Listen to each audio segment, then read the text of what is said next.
noches, colegas. La Sociedad Peruana de Obstetricia y Ginecología le da la más cordial bienvenida a la novena sesión científica del año, que se ha denominado Día de la Acción Global por el Acceso al Aborto Legal y Seguro.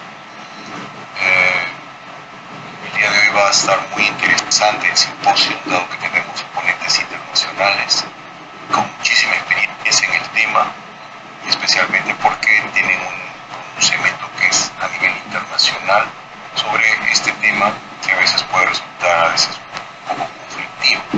Entonces, por eso hemos creído conveniente que justamente porque cada año, el día 28 de septiembre, se celebra justamente el Día de la Acción Global por el Acceso al Aborto Legal y Seguro, con la idea de fomentar los derechos sexuales y derechos reproductivos de las niñas, adolescentes y mujeres en todo el mundo. Como mencioné al inicio de esta misma sesión, el día 28 de septiembre de todos los años se celebra el Día de la Acción Global por el Acceso al Aborto Legal y Seguro. Esto fue establecido en el año 90 y, según el derecho internacional, el derecho al aborto seguro y legal está íntimamente ligado a la protección de los derechos de la mujer, incluyendo el derecho a la vida, a la autonomía, a la dignidad, a la no discriminación y una vida libre de tortura y tratos crueles y degradantes. En este sentido, el acceso al aborto seguro, que en el Perú es el aborto terapéutico, es un elemento fundamental de la salud sexual y reproductiva. Mientras que los abortos seguros realizados por personal capacitado en condiciones de seguridad técnica y sanitaria y con métodos adecuados son procedimientos obstétricos de bajo riesgo, los abortos inseguros más bien son una de las causas más importantes de mortalidad y morbilidad en nuestro país. Por esta razón, entonces, hemos creído conveniente invitar a destacados colegas, dos de ellos de Colombia, el doctor Edgar Iván Ortiz y la doctora Laura Gil. Ambos son muy amigos de acá del Perú, de nuestra sociedad, y siempre nos están apoyando en los simposios. Asimismo también a la doctora Marta Rondón, médica psiquiatra. Bien, pero para la moderación de esta sesión científica voy a presentar a la doctora Eliana Ojeda Lazo, quien es médica ginecobstetra, miembro titular de la Sociedad Peruana de Obstetricia y Ginecología, y justamente ella también es Mujer FIU, fue premiada Mujer FIU en el año 2018. La doctora Eliana Ojeda tiene un doctorado en Ciencias de la Salud, es magíster en Educación Superior de Investigación, médico docente investigador de RENACIT, de Carlos Monge II, con pregrado en la Universidad de Medicina Humana, y además es paz decana del Colegio Médico del Consejo Regional 6 de Cusco. Ella también tiene una amplia experiencia en lo que es salud sexual y reproductiva, es una defensora acérrima de los derechos humanos, así que quiero dejar en uso la palabra e invitar a la moderación a la doctora Eliana Ojeda Lazo, quien nos va a hablar desde el Cusco. Adelante, doctora Eliana Ojeda. Muy buenas noches, con todo, muy buenas noches. Muchísimas gracias, doctor Enrique Guevara, por permitirme moderar esta importante mesa que habla de un tema tan controversial muchas veces, un tema tan importante como es el aborto seguro. Sabemos que el aborto en América Latina es la cuarta causa de mortalidad materna. Miren ustedes, si no es un tema que tenemos que tocarlo, en Asia mueren 10 por cada 100.000, en Europa 5 por cada 100.000 muertes maternas. Sin embargo, en América Latina 20 mujeres mueren por aborto por cada 100.000. Luego es un tema muy preocupante, y nosotros en Perú desde el año 1924 tenemos el aborto terapéutico en el Perú, y en el 2014, que se trabajó muchísimo con el doctor Tábara, se logró hacer la guía técnica para la aplicación de la atención del aborto seguro. Bien, para esta presentación para hablar sobre aborto tenemos una mesa de lujo. En primer lugar tenemos al doctor Edgar Iván Ortiz de Colombia. Va a hablar sobre el impacto del aborto en la mortalidad materna a nivel mundial. Él es médico cirujano, especialista en obstetricia y ginecología, y magíster en salud pública de la Universidad del Valle, profesor titular del Departamento de Obstetricia y Ginecología de la Universidad del Valle desde 1984. Es paz presidente de la Federación Colombiana de Ginecología Obstetricia y de la Federación Latinoamericana de Ginecobstetricia FLASOP. Actualmente vicepresidente de la Federación Internacional de Ginecobstetricia FIGO 2023-2025, distinguido como maestro de la ginecología y obstetricia de Colombia, distinguido como profesor honorario de la Universidad del Valle, miembro del Grupo Asesor Estratégico sobre Mortalidad Materna de la Organización Panamericana de la Salud para el 24 y 27. En segundo lugar, vamos a tener el tema sobre impacto en la salud mental del aborto con la doctora Marta Rondón de Perú. Un orgullo tenerla a Martita con nosotros. Ella es psiquiatra peruana con una maestría en políticas y servicios de salud mental de la Universidad Nova de Lisboa y especialización en psiquiatría por la Universidad Peruana Cayetano Heredia. Es consultora en psiquiatría en el Instituto Nacional Materno Perinatal e investigadora en el Centro de Investigaciones en Salud Pública de la Universidad San Martín de Porres. Ha sido reconocida con el diploma de medalla al mérito extraordinario por el Colegio Médico del Perú. Es miembro honorario de la Asociación Mundial de Psiquiatría y es fellow internacional distinguida de la Asociación Psiquiátrica Americana. En tercer lugar, vamos a tener el tema de despenalización del aborto como parte de los derechos humanos reproductivos, una mirada desde FIGO, la doctora Laura Gil de Colombia. Ella es médico ginecobstetra de la Universidad Nacional de Colombia, cofundadora del Grupo Médico por el Derecho a Decidir Colombia, que integra el movimiento Causa Justa, responsable de la despenalización del aborto en Colombia. Presidenta del Comité de Aborto Seguro de FIGO y miembro del Comité de Salud y Derecho de la Federación Colombiana de Ginecología y Obstetricia. Bien, como ustedes ven, los temas son muy importantes para todo el gremio médico, especialmente para los ginecólogos obstetras. Sin más preámbulo, pasamos con el doctor Iván Ortiz, que nos va a hablar el tema del impacto de la mortalidad materna a nivel mundial. Doctor Iván. Muy buenas noches para todos. Muchas gracias, doctora Ojeda, por su presentación. Y al igual agradecerle al directorio de la Sociedad Peruana de Ginecología y Obstetricia por invitarme a participar de este webinar y permitirme compartir con ustedes algunas reflexiones con respecto al impacto del aborto en la mortalidad materna a nivel global. Podemos simplemente para recordar que la meta 3.1 de los Objetivos de Desarrollo Sostenible está o busca acabar con la mortalidad materna prevenible, y en ese orden de ideas ha propuesto que para el 2030 todos los países deberían reducir la razón de mortalidad materna en al menos 2/3 de su nivel de referencia para el año que tenían en el año 2010. Eso implica que la meta global para la razón de mortalidad materna en el 2030 debe ser inferior a 70 muertes maternas por cada 100.000 nacidos vivos.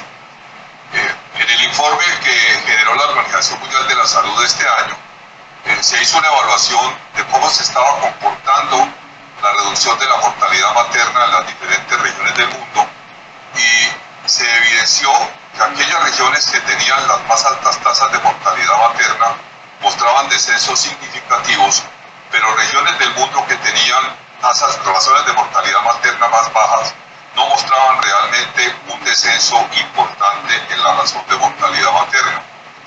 Eso se expresa en que en estos 23 años, si bien es cierto, el número de muertes ha reducido de 444.000 a 260.000, la razón, ¿sí?, es de 197 por 100.000 nacidos vivos, 7 años previos a el 2030, donde se espera o se esperaba una razón de 70. Ustedes podrán suponer que el gap que existe entre 197 por 100.000 nacidos vivos y la meta, que es 70, es supremamente elevado. Y un poco el mundo ha fracasado porque se esperaba que la tasa anual promedio de reducción estuviera alrededor de 7, y lo que se ha observado en estos 23 años es que la tasa anual promedio de reducción solamente fue 2.2. Esa situación que se observa a nivel mundial es todavía más aberrante en América Latina. En América Latina teníamos un número de muertes maternas de 11.000 para el año 2020, se reducen a 7.200 para el año 23, es una reducción del 16.8%, quizá la más baja, ¿correcto?, que se observa a nivel de todas las regiones del mundo. Y la razón se reduce de 92 a 77 cuando la meta propuesta por la Organización Panamericana de la Salud es de 30 por 100.000 nacidos vivos al 2030, con una tasa anual promedio de reducción prácticamente irrisoria de 0.8 por año. Es decir, la situación en América Latina, cuando se mira el panorama global, en términos de reducción de la muerte materna, es realmente alarmante. Las proyecciones hacia el 2030 dicen de que si seguimos con ese ritmo de progreso, la razón de mortalidad materna global solo se reducirá a 177 por cada 100.000 nacidos vivos, es decir, 2,5 veces por encima de la meta global que nos propusimos en los ODS, que era de 70. Y alcanzar esa meta implicaría que la tasa anual promedio de reducción ya no fuera de 2.2, sino que fuera de 14.8%, utópico a nivel global y todavía más utópico a nivel latinoamericano.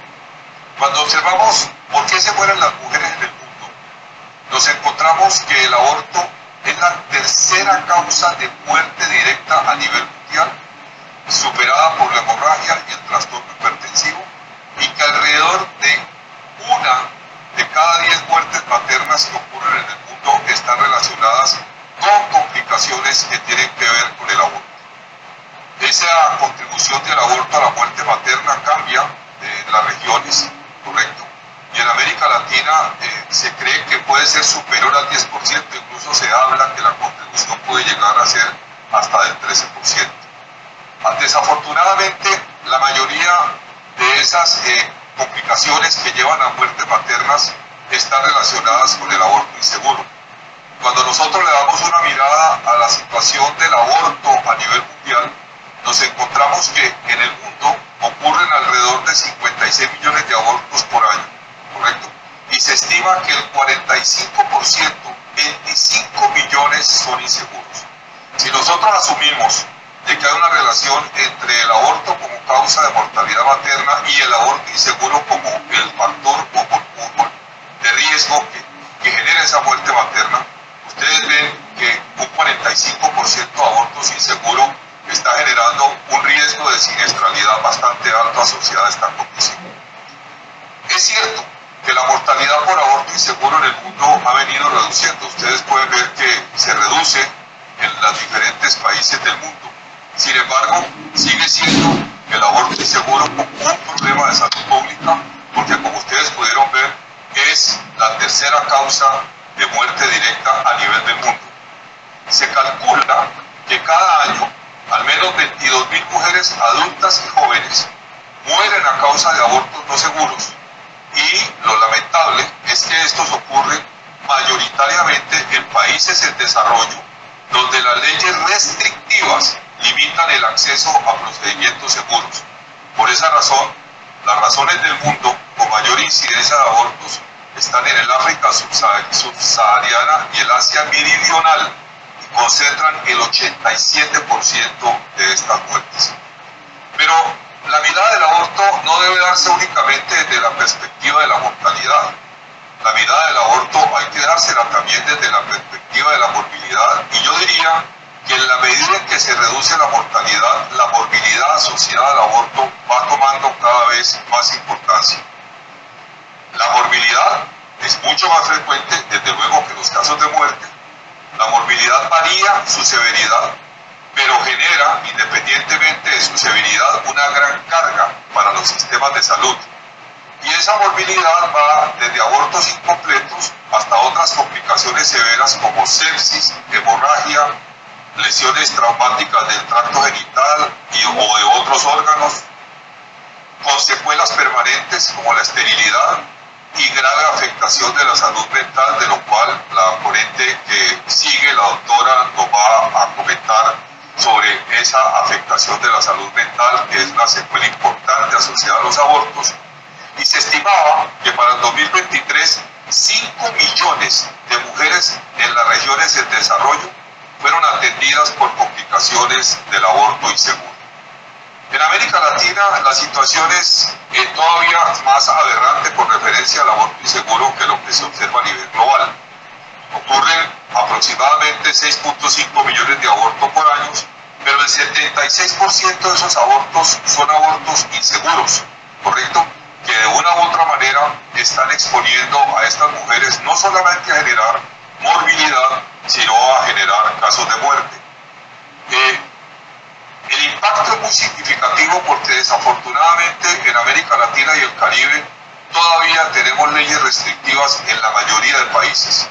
Y el tener esas leyes restrictivas obliga a muchas mujeres a recurrir a métodos clandestinos e inseguros. La situación es tan crítica como que se estima hoy que 3 de cada 4 abortos que ocurren en nuestra región son inseguros. Y eso contribuye a que hasta el 12% de las muertes maternas se deban a complicaciones por abortos en condiciones de riesgo.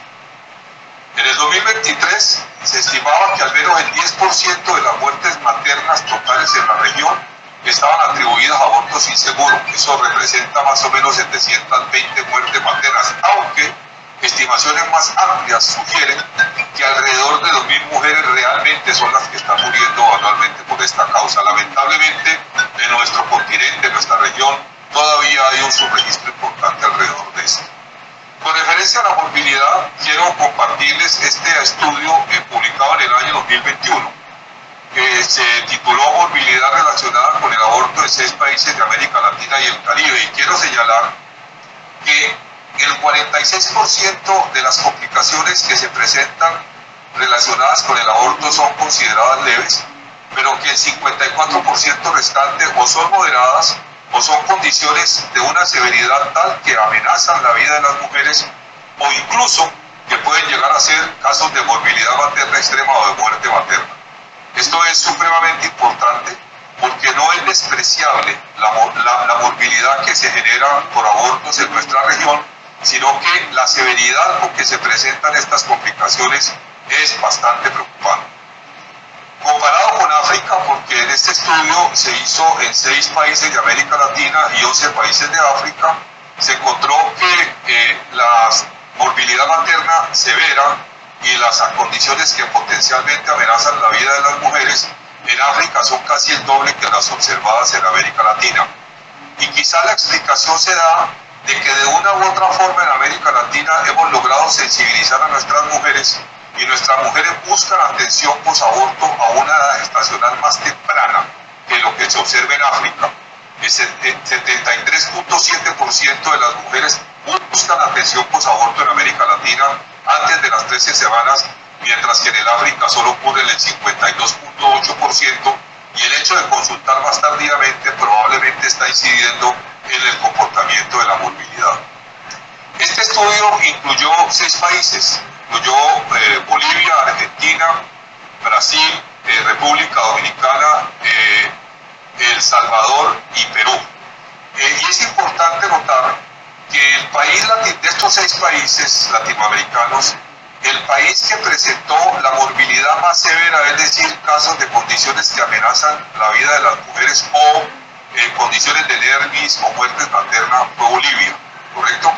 Recuerden que en Bolivia todavía hay leyes que son restrictivas, el acceso y la oportunidad de atender de las mujeres es complicado, y llamó la atención, por ejemplo, que Perú era el país que más casos reportaba de morbilidad moderada. Morbilidad moderada no quiere decir que no sea morbilidad, es morbilidad. Es una morbilidad que si no es atendida con oportunidad puede complicar la salud y la vida de las mujeres. El escenario latinoamericano, como les decía, es bastante restrictivo. países donde está totalmente prohibida el acceso al aborto seguro. Hay países que tienen leyes o que tienen causas donde se permiten, especialmente las relacionadas con salud materna. En el Brasil aparece adicionalmente la condición de inviabilidad fetal.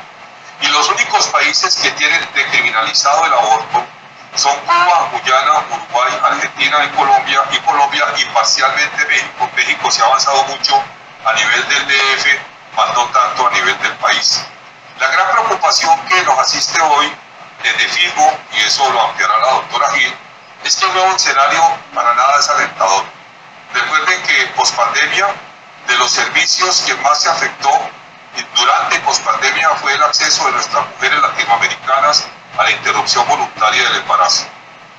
Lo que ocurrió en los Estados Unidos tras la revocación del fallo Roe versus Wade supuso un retroceso de 50 años al dejar la decisión de legalizar el aborto en manos de cada estado.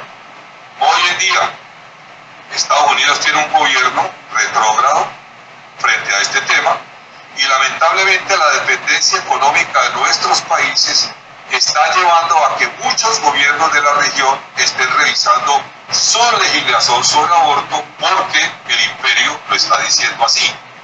Y lamentablemente, solo en casos excepcionales, las sociedades nacionales de ginecología y obstetricia desempeñan un rol preponderante en sus países en defensa del derecho al aborto. Esta es una crítica que yo le hago a las sociedades nacionales, porque así como hay sociedades nacionales que son excepcionales y que históricamente se han distinguido en la región por ese papel de defender los derechos al aborto, hay sociedades en América Latina que ni siquiera se enteran de que este es un problema de salud.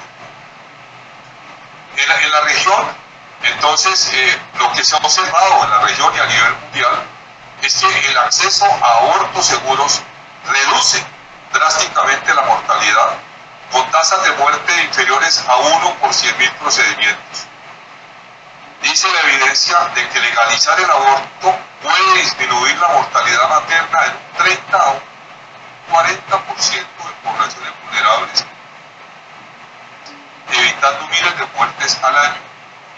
Por esa razón se estima que el acceso a servicios integrales de aborto con base científica podría prevenir la muerte de entre 14.000 a 40.000 mujeres y la morbilidad asociada de millones de mujeres en todo el mundo. El caso colombiano es un caso muy importante. Este es el comportamiento de la razón de mortalidad materna del país. El país para el año 2024 registró la mortalidad materna más baja de su historia, ¿correcto? Y miren ustedes lo que ha pasado en Colombia. Esto le hago el reconocimiento a la doctora Laura Gil. Colombia pasó de tener una razón de mortalidad materna de 200 en el año de 1984 a 44.1 en el año 2024. Para el año 84 el aborto era la segunda causa de mortalidad, contribuía con el 23% de las muertes maternas, y hoy en día el aborto en nuestro país es la sexta causa directa de muerte y contribuye con el 0.5 del total de las muertes maternas. Esto que estamos viendo en Colombia hoy se debe a que Colombia cuenta con una legislación de avanzada. Colombia es uno de los países donde el aborto está decriminalizado y esta es una evidencia clara de cómo realmente esto aporta a la reducción de la mortalidad materna. México tiene un mix. Una cosa es el DF, otra cosa es el país, pero ustedes miren ustedes acá cómo la tasa de letalidad por aborto en México disminuye en la medida en que las mujeres tienen mayor acceso a ser atendidas en instituciones de salud, ¿correcto? A pesar de que en muchas regiones de México persiste un marco legal restrictivo. Hay una reducción entre el 2000 y 2016 muy importante de la tasa de mortalidad por cada 100.000 mujeres atendidas del 54 a 32 por 100.000. Y tenemos el escenario brasilero, que también es un escenario restrictivo. Ahora siguen las restricciones en el Brasil, donde a pesar de eso hay una reducción significativa. Ellos tienen la causal fetal, la causal salud materna, entre el año 96 y el año 2022, y hay un cambio porcentual anual de menos 2.44, lo que indica que en Brasil hay una tendencia descendente constante. ¿Qué podemos concluir? Definitivamente criminalizar el aborto no reduce la incidencia de aborto, pero sí genera abortos más inseguros. Descriminalizar el aborto es muy importante, ¿correcto? Pero no es suficiente si no tenemos en cuenta otras variables que condicionan la seguridad del aborto, como garantizar el acceso de la mujer a los servicios de salud, el acceso a prestadores capacitados y el acceso a información y tecnologías, ¿correcto? Es muy importante, y lo que está ocurriendo en América Latina es que a pesar de que muchos países tienen causales aceptadas, lo que hay detrás para que las mujeres no puedan acceder es el no reconocimiento a la autodeterminación de la mujer. Uno pudiera decir que en América Latina hemos reducido la mortalidad materna por aborto. Sigue siendo muy importante. La morbilidad también es muy importante, ¿correcto?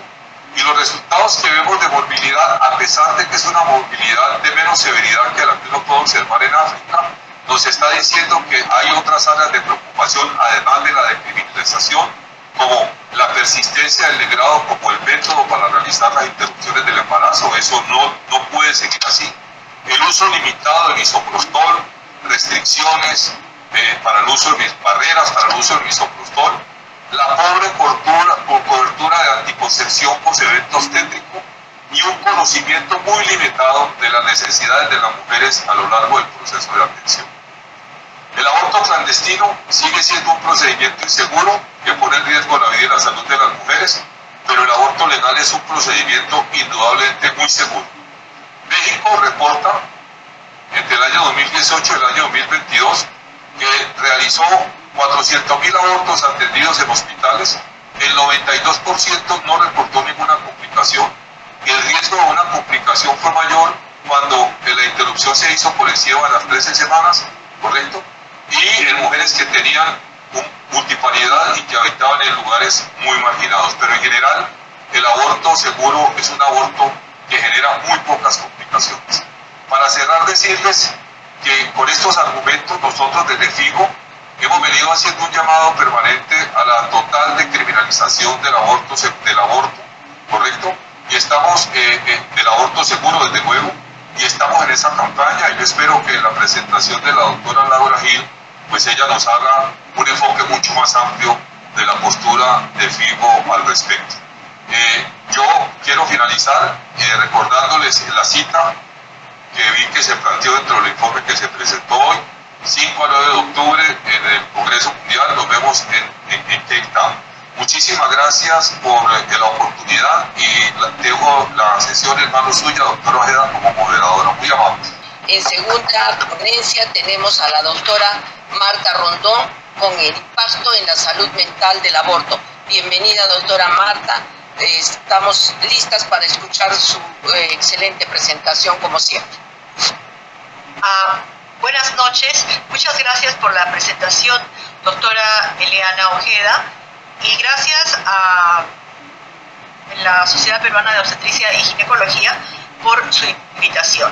A mí me toca hablar acerca de las complicaciones sobre la salud mental del aborto inseguro.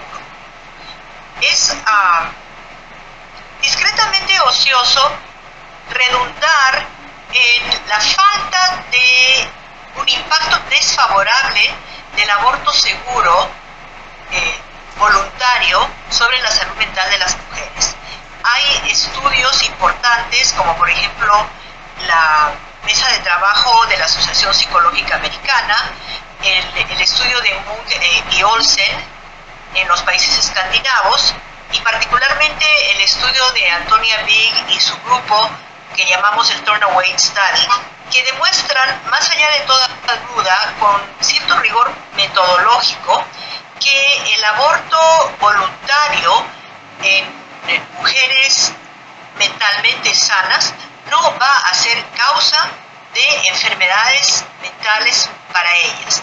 Por supuesto que hay una situación de ansiedad previa al procedimiento y puede haber dolor psicológico, preocupación y cierto sentimiento de culpa que desaparecen rápidamente. De vez en cuando aparecen artículos que contradicen estos resultados que son aceptados más o menos universalmente por la comunidad científica, y es cuestión de sentarse a esperar cuándo es que van a aparecer las cartas al editor y las revistas que los han publicado se van a ver obligadas a retractarlos. No ocurre lo mismo con el aborto inseguro. No hay grandes estudios por razones obvias. Sin embargo, la literatura nos orienta de muchas maneras respecto de cuáles serían las consecuencias y el contexto por el cual se presentan estas consecuencias en las mujeres que acceden a abortos inseguros o clandestinos. Solamente para situarnos en el tema, quiero recordarles que la salud mental es el nivel de bienestar que le permite al individuo lograr la autorrealización, afrontar los estresores cotidianos, trabajar fructífera y productivamente y hacer una contribución a la sociedad. La salud mental no se puede separar de la salud física. Es el metaproducto de la actividad cerebral y por lo tanto requiere que el sistema nervioso central esté íntegro, que la persona se desarrolle en un ambiente adecuado y que esté expuesta a las experiencias adecuadas con protección frente al trauma. Cuando decimos ambiente adecuado, estamos hablando de que el Estado le ha prestado atención a los determinantes sociales de la salud y la persona tiene acceso a agua segura, saneamiento ambiental, vivienda digna, educación de calidad, trabajo decente, equidad de género y buenos servicios de salud. Pero también requiere pertenecer a una familia suficientemente buena que sea protectora y estimulante. Cuando estas condiciones no ocurren, la persona se va a ver sometida a experiencias traumáticas tempranas que le ocurren antes de los 20 años. Y estas experiencias son traumas de tal magnitud que causan una reacción de estrés, particularmente desde el eje hipotálamo pituitario adrenal, que dañan el cerebro y causan alteraciones de la salud física y mental durante todo el ciclo vital. Así, las personas que han tenido experiencias adversas en la infancia van a tener más riesgo de diabetes, de hipertensión, de alcoholismo, de depresión y de suicidio. Los cambios en el eje hipotálamo pituitario adrenal, de la biología de la serotonina y de los factores de la inflamación estarían implicados en la asociación entre el trauma temprano y las enfermedades no transmisibles. La salud mental se evalúa viendo cómo es la conducta, cómo son los pensamientos y cómo son las emociones de las personas. Así, por ejemplo, nosotros vemos que las niñas y adolescentes que han sufrido violencia sexual por debajo de los 18 años de edad tienen conductas diferentes. Tienen más consumo de alcohol, tienen más conductas de riesgo, por ejemplo, conocer gente en las redes sociales y no tener cuidado de entablar relaciones con gente que no conocen, y también tienen un mayor riesgo de conducta suicida. Esto debido a que se ha dañado el sistema límbico y la corteza cerebral. Estas conductas pueden agravarse y pueden acompañarse de cambios ya en las emociones y en las cogniciones, y finalmente se puede llegar a configurar enfermedades mentales, de las cuales tenemos inventarios en el DSM-5 y en la Clasificación Internacional de Enfermedades, pero que cuando están asociadas al trauma temprano generalmente son depresión, ansiedad, trastorno de estrés postraumático y consumo de sustancias. ¿De dónde viene el aborto inseguro? El aborto inseguro es en general la consecuencia del embarazo no deseado. ¿Por qué hay embarazos no deseados? Por falta de conocimiento sobre la anticoncepción, uso errado de un método, uso de métodos tradicionales. Pero también tenemos embarazos no deseados por otras causas, que son la coerción reproductiva, las parejas que sabotean la anticoncepción, las parejas que prohíben el uso de anticoncepción. La violencia contra las mujeres de tipo psicológico, físico o sexual también es causa de embarazo no deseado.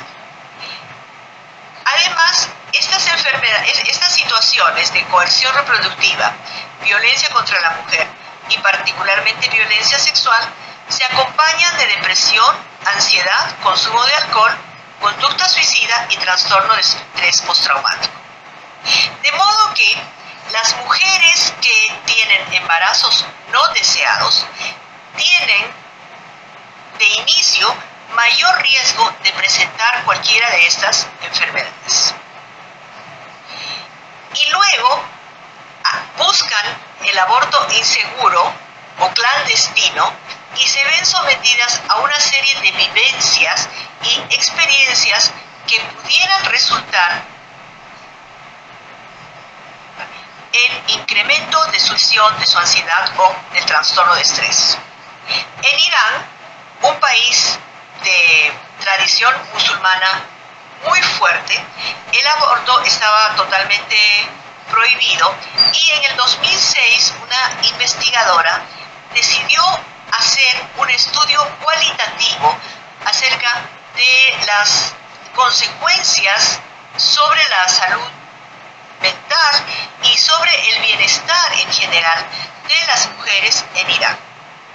Entrevistó a 27 mujeres, les hizo el análisis de contenido e identificó consecuencias físicas, por ejemplo, narraciones de cómo estas mujeres habían tenido que ir a lugares sucios y tenebrosos. Identificó consecuencias sociopolíticas, es decir, mujeres que se sentían sujetas a estigma y que eran tratadas como prostitutas por el personal que realizaba el aborto, pero sobre todo cuando se complicaban y asistían a los hospitales para atenciones posaborto por el personal de salud. Finalmente, cuando los abortos dejaban patología ginecobstétrica en estas mujeres, evitaban buscar justicia por miedo a la policía, es decir, no denunciaban a las personas que hubieran actuado en contra de ellas. También estas mujeres han identificado consecuencias emocionales, por ejemplo, la ansiedad, el temor de volver a embarazarse y en algunas mujeres un incremento del sentido de autosuficiencia y de autonomía, donde dicen no me arrepiento de lo que he hecho porque mis circunstancias eran tales que esa era mi única salida, o el aborto o el suicidio. En Costa Rica también han hecho un estudio cualitativo de cuáles son las respuestas de las mujeres frente al aborto clandestino. Y en la exposición de su estudio, las colegas de Costa Rica empiezan describiendo la ruta crítica, que es el proceso que ocurre desde la decisión tomada de buscar un aborto inseguro, las acciones que se emprenden para lograrlo y las respuestas encontradas.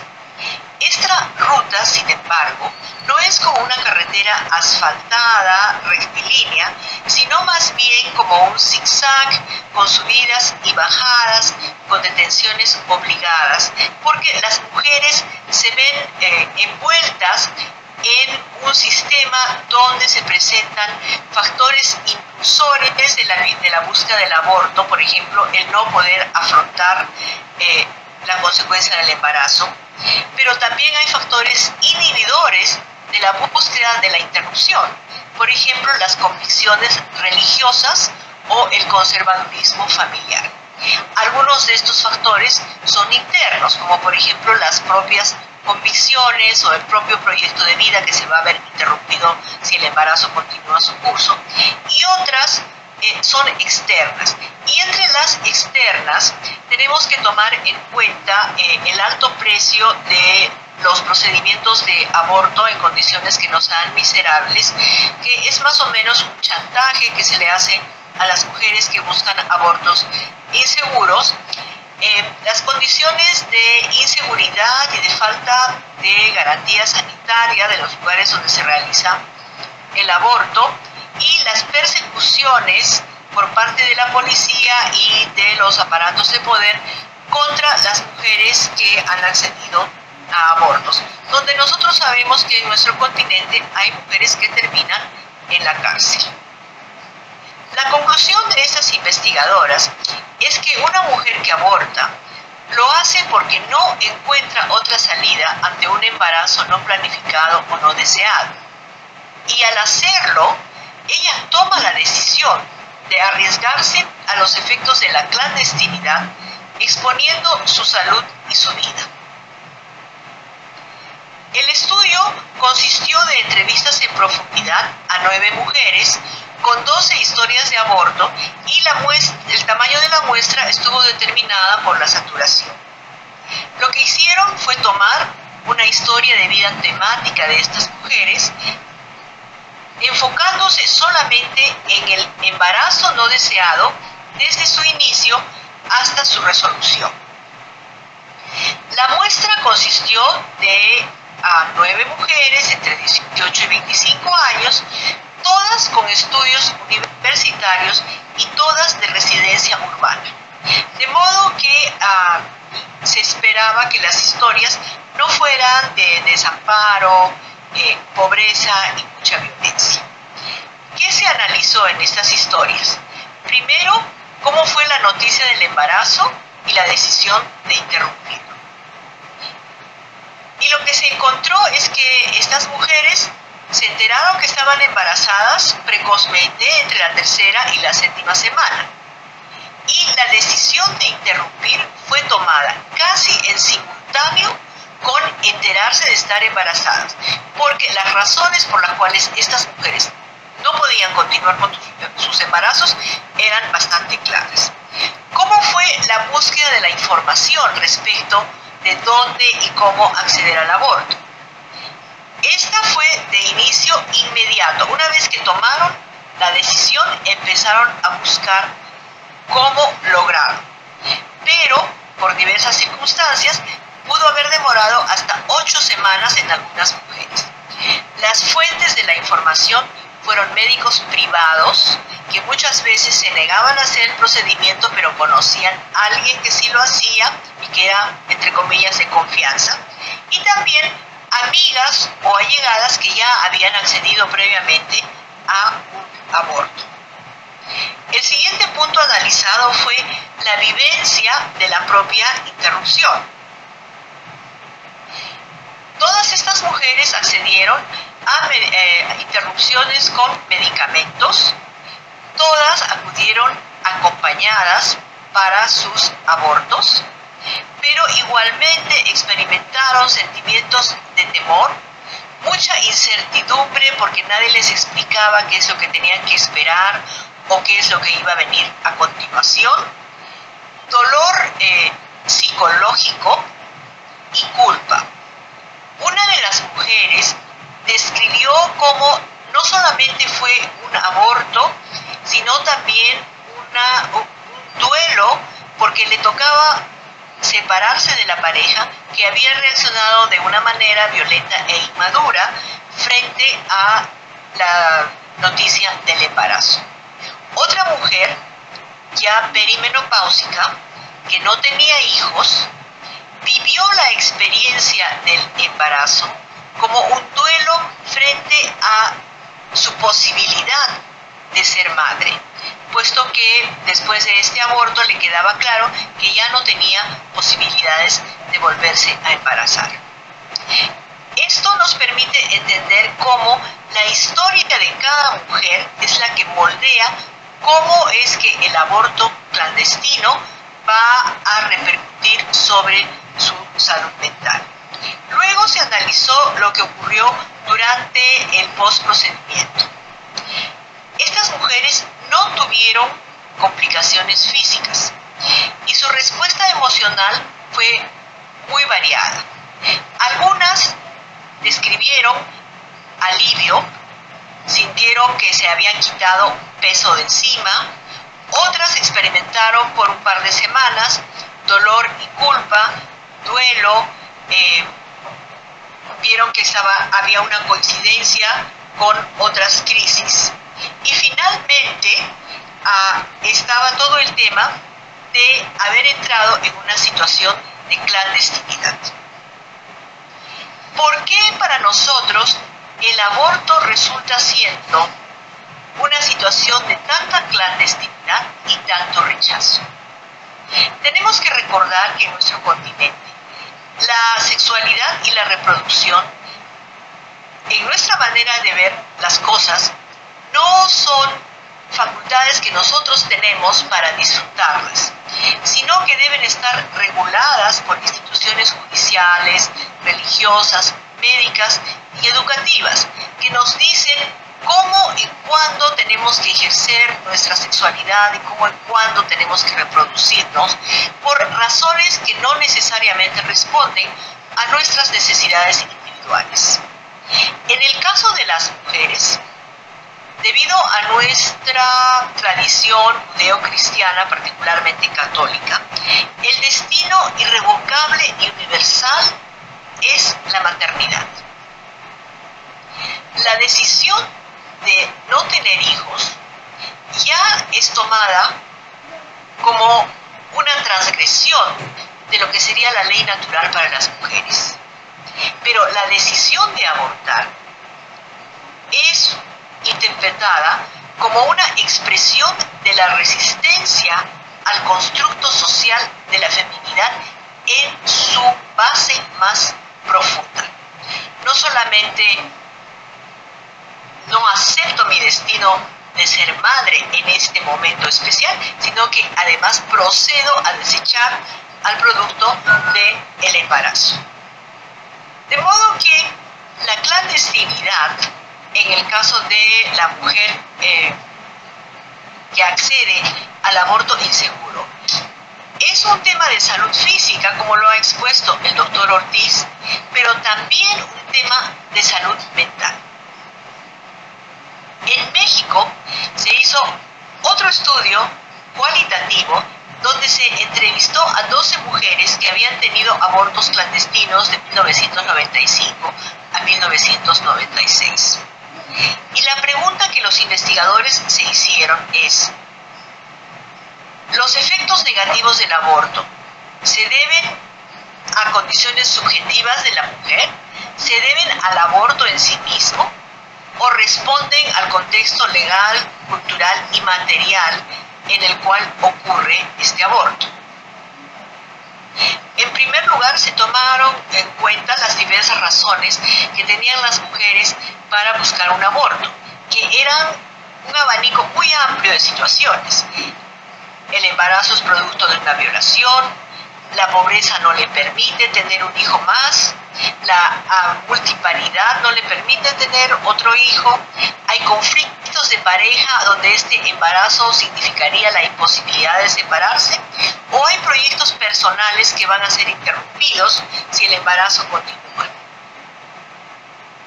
Estas mujeres entrevistadas hablan de las contradicciones y muestran diversas maneras de afrontar el efecto del del aborto clandestino sobre ellas. A pesar que habían tenido que pagar, que habían tenido que correr riesgo, de que se habían sentido maltratadas por la persona que hizo el aborto, a pesar de que las familias podían haberlas criticado, señalado y ostracizado, algunas de ellas dicen: me sentí aliviada, ni un remordimiento a pesar que soy de una familia muy cristiana. Otra mujer de nivel educativo alto y muy autónoma dice: para mí fue crecer en autoestima, porque tomé la decisión y pude, en efecto, hacer. Otra mujer de una situación un poco más débil dice: me sentí culpable. Me acordaba de que mi padre siempre me decía que Dios nunca perdona y tuve miedo del castigo que iba a aparecer en cualquier momento. También algunas mujeres hablaron de sentirse culpables por haber matado a una persona que no puede defenderse, a un niño inocente. El contexto de la clandestinidad, independientemente de cuán autónoma o cuán sumisa sea la mujer que busca el aborto clandestino o inseguro, tiene que ver, por ejemplo, con el lugar donde ocurre el aborto, poco apropiado, sucio y sin privacidad. Parte del contexto también es que muchas veces los prestadores de servicios, como describen estas mujeres en el estudio mexicano, solamente están interesados en el dinero y se lo hacen saber de la manera más tosca. Otras mujeres, por el contrario, describieron haber caído en manos de un médico o médica empática que le decía que estaba de acuerdo con su derecho a decidir y que la iba a ayudar a lograrlo. El acudir sola a un lugar desconocido, a escondidas, sin que la familia sepa dónde estás y en qué estás, es parte de un contexto muy diferente al acudir acompañada, ya sea de la pareja o de un miembro de la familia o una amiga.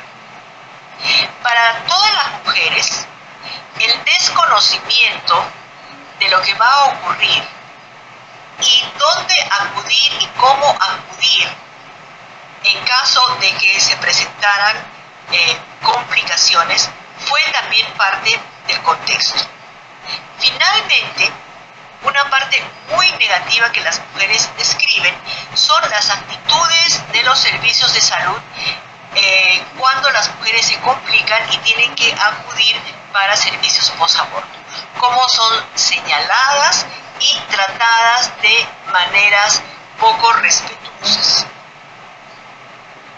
¿Por qué no les he presentado ningún estudio cuantitativo con una muestra grande? Evidentemente, porque el aborto inseguro es clandestino y es muy difícil dar una muestra. Aún si uno juntara una muestra de mujeres que han tenido abortos inseguros, tendríamos que preguntarnos, estas mujeres, ¿por qué se presentan para el estudio? ¿Cuál es su punto de vista ideológico o la necesidad psicológica que están satisfaciendo?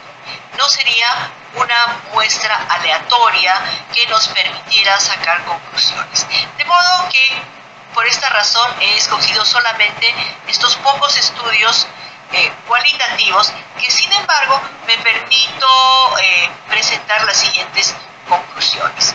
En realidad, no se conoce el estado de salud mental de las mujeres que acceden al aborto inseguro. No hay modo de estudiarlo porque estas mujeres están dispersas, vienen de una situación de clandestinidad y muchas de ellas no van a aceptar que han tenido un aborto. Los autores que he citado se postulan que las condiciones del contexto social, cultural, sociopolítico y judicial contribuyen al efecto negativo del aborto. Es decir, no es el aborto en sí mismo, sino la propia inseguridad, la ilegalidad y la clandestinidad. La investigación cualitativa no apoya claramente esa hipótesis, aunque aporta elementos para considerar que la inseguridad, la soledad, el estigma y la clandestinidad causan distrés en las mujeres. Aún así, en ninguna de las pequeñas series revisadas se ha encontrado ningún caso del llamado trauma post-aborto. Dicho esto, les quiero agradecer por haberme escuchado y le devuelvo la mesa a la doctora Ojeda. Muchas gracias. Muchísimas gracias, doctora, por su información. Que poco sabemos de la salud mental de nuestras mujeres. Ya entraremos después a las preguntas, terminando la presentación, que viene con el siguiente tema: despenalización del aborto como parte de los derechos humanos reproductivos, una mirada de fijo, con la doctora Laura Gil. Doctora Gil, la pantalla toda es suya.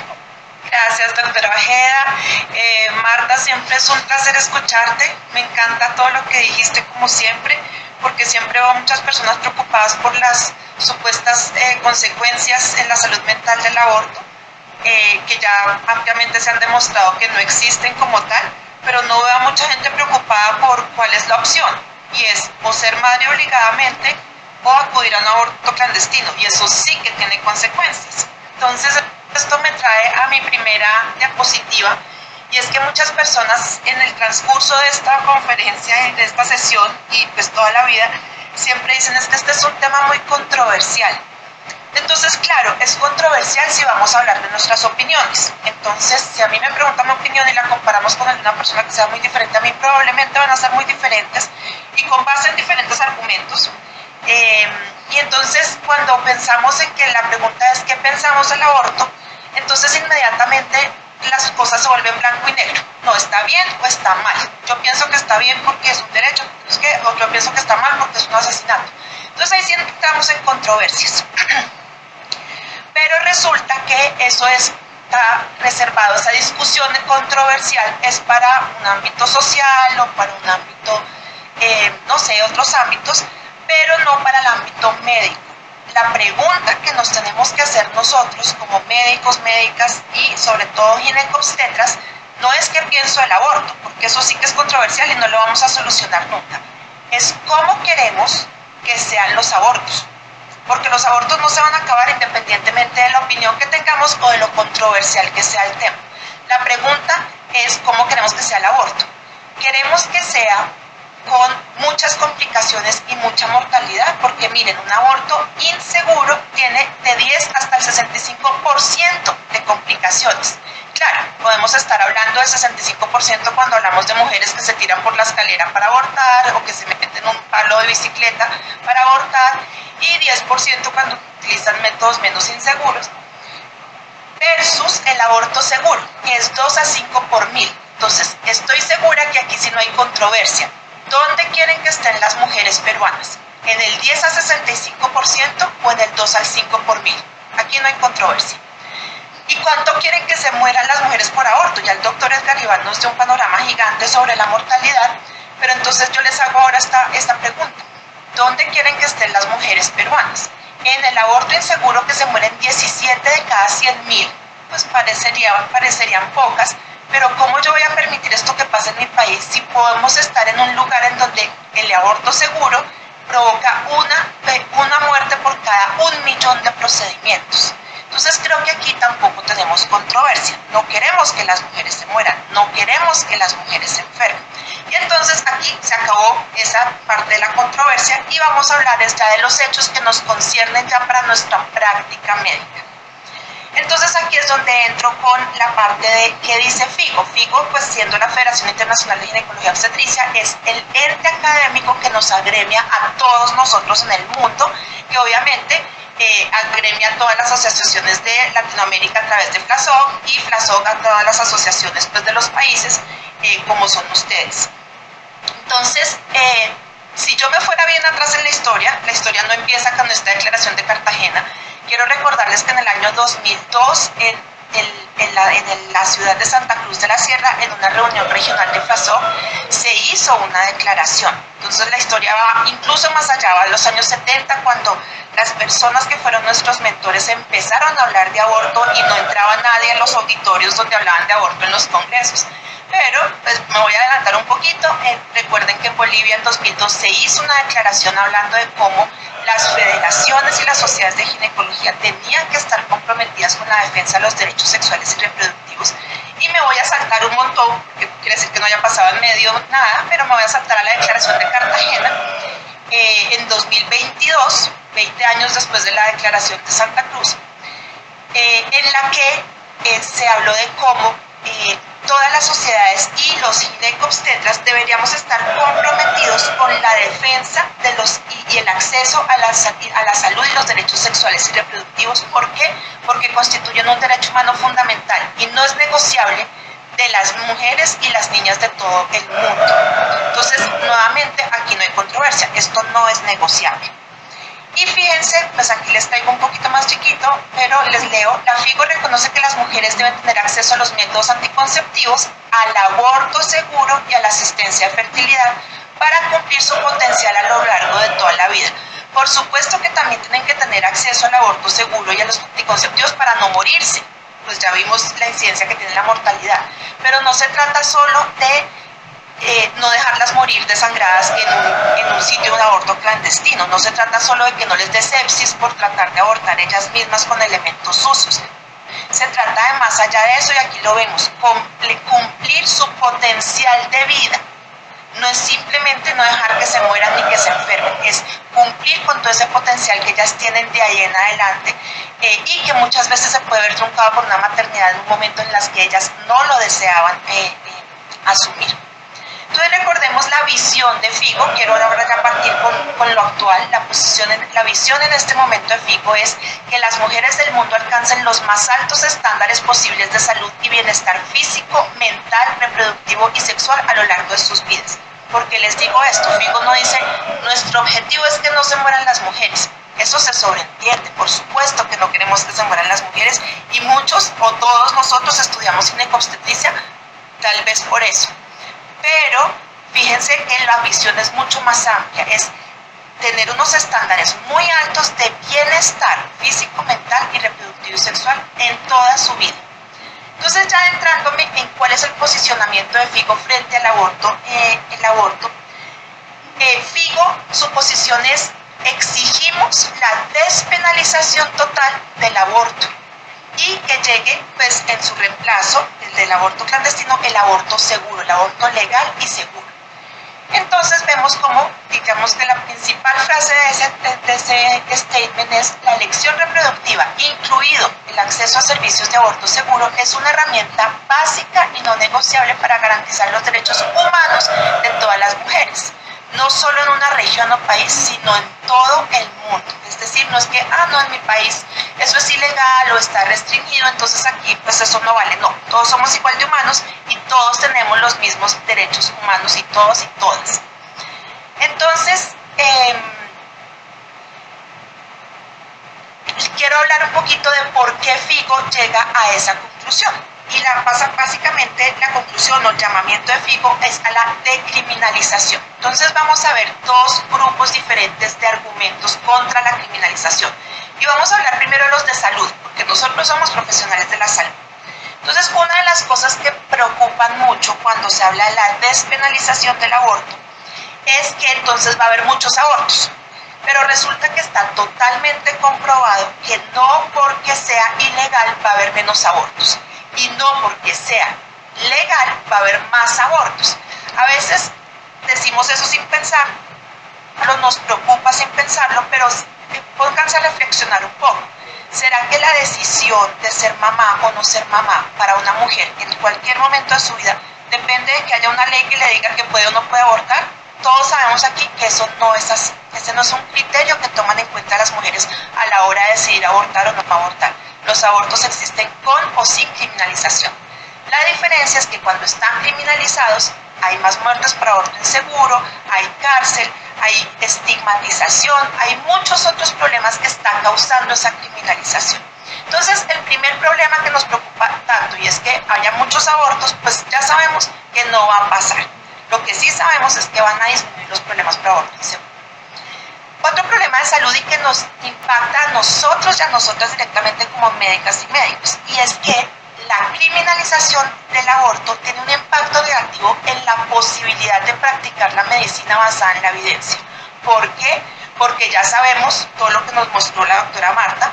La maternidad forzada tiene unas consecuencias importantísimas en la salud de las mujeres. La negación del aborto, existen estudios de seguimiento a mujeres que las han negado el aborto, tiene consecuencias. Marta nos las mostró: menor capacidad económica, mayor posibilidad de estar en matrimonios, en uniones abusivas, menor capacidad de haber estudiado, menor salud mental.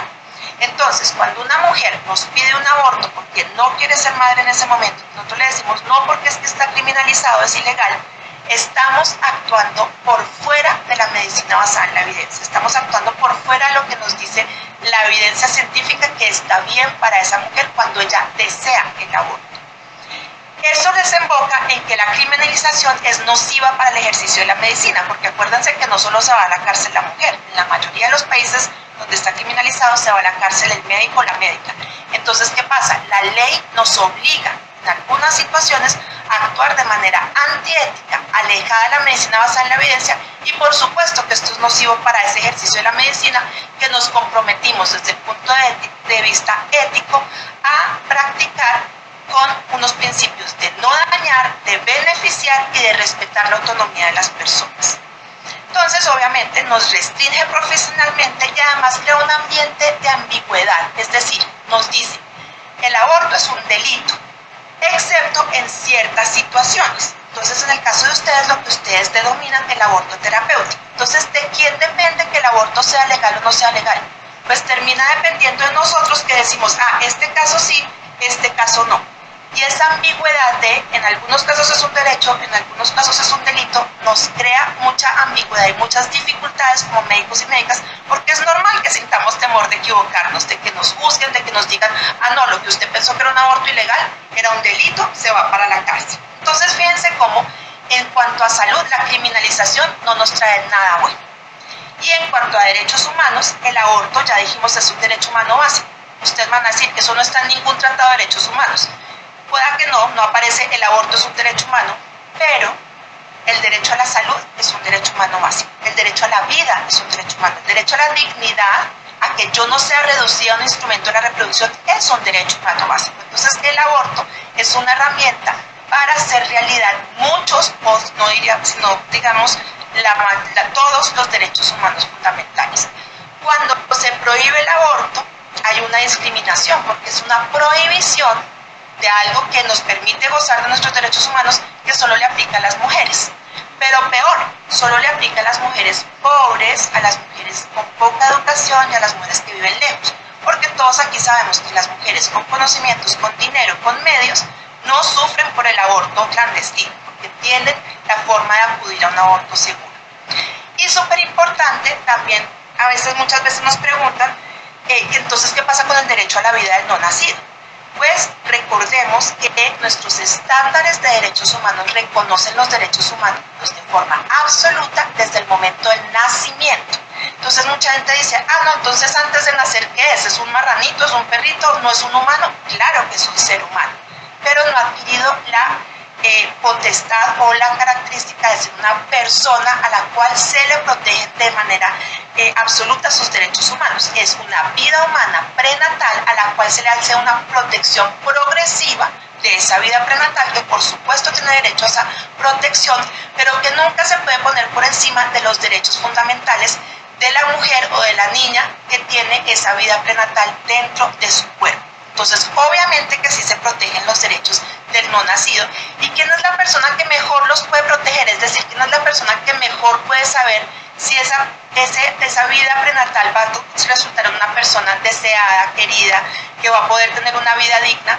Pues solo la mujer que está embarazada. Entonces resulta que cuando le quitamos a ella esa posibilidad de decidir, le estamos diciendo, listo, esa vida que usted tiene allá adentro, solo nosotros la podemos proteger con nuestras opiniones. La opinión suya no vale, cuando realmente es la opinión más importante, porque es la persona que va a ser la madre de esa vida, nueva vida humana. Dicho esto, entonces quiero pasar a las recomendaciones de la Organización Mundial de la Salud. Entonces, yo me imagino que cuando yo estaba hablando de esto, argumentos contra la criminalización, todos están imaginando que, bueno, entonces como la forma correcta de hacerlo, según Figo, es como Argentina, que tiene aborto hasta las 16 semanas, creo, perdón. O como Uruguay, hasta las 12 semanas, o como varios países. No. Eso que ustedes conocen como la despenalización hasta ciertas semanas, eso se llama la despenalización parcial. ¿Eso qué quiere decir?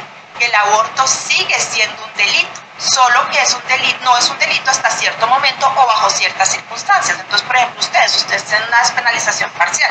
Nosotros en Colombia también tenemos una despenalización hasta la semana 24. Es decir, por encima de la semana 24 tenemos causales Pero teóricamente, si una mujer está por encima de las 24 semanas y no está en las causales, aunque no me puedo imaginar ninguna condición de que no esté en las causales, entonces quiere decir que es un delito.